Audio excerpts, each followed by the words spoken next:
About 65 million years ago, a mass extinction event occurred, wiping out more than 75% of all species on Earth.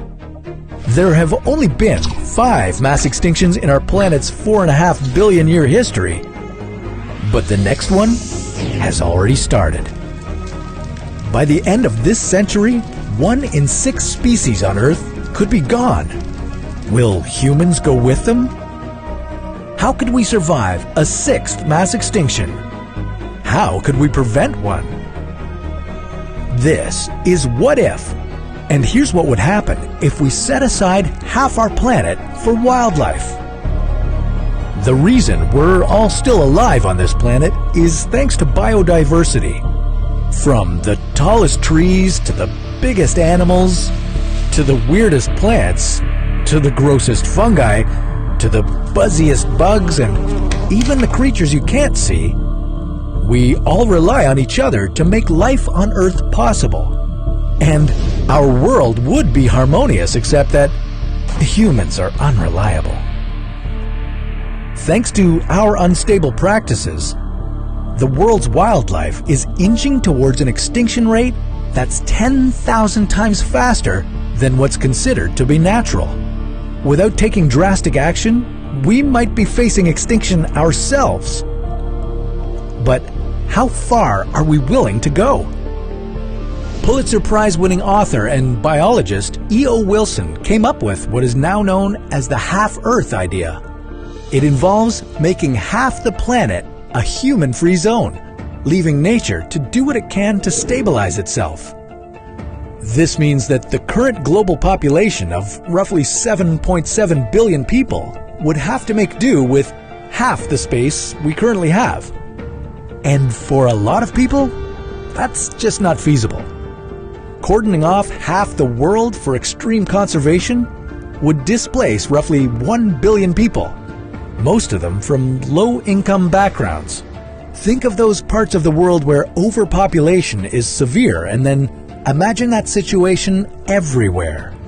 But housing isn't our only concern. We also need food and fresh water to survive. Today, 1/3 of the Earth's land surface and 75% of its freshwater resources are used for crop and livestock production. Yet, at least 10% of Earth's population doesn't have enough food. How many more people will go hungry when we no longer have access to those resources? Economically speaking, the forest and fuel industries could collapse because there'd be less land to work with. This would leave millions of people out of work.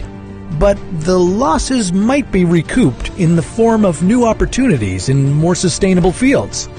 In fact, setting aside half the planet for environmental protection wouldn't be a total financial disaster. $577 billion in annual global crops are currently at risk due to pollinator loss, while roughly 40% of the world's economy as a whole relies on biological resources. If we continue down the path we're on, we risk depleting the bee population in its entirety, as well as other biological resources we depend on. But by protecting them, their declining numbers may have the opportunity to regenerate, so that we can continue to benefit from their output in a sustainable way. Of course, it's not just about the money. The fact is that the more biodiverse an ecosystem is, the healthier it is. A healthy ecosystem can clean water, help to purify the air we breathe, regulate the climate, maintain the soil needed for crops and food, plus recycle nutrients while we're at it.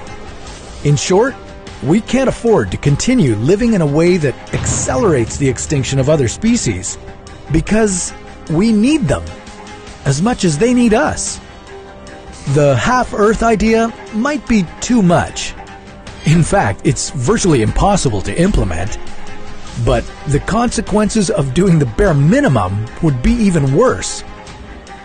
We've got to spread the word and remind each other that we're all in this together, no matter how big, no matter how small.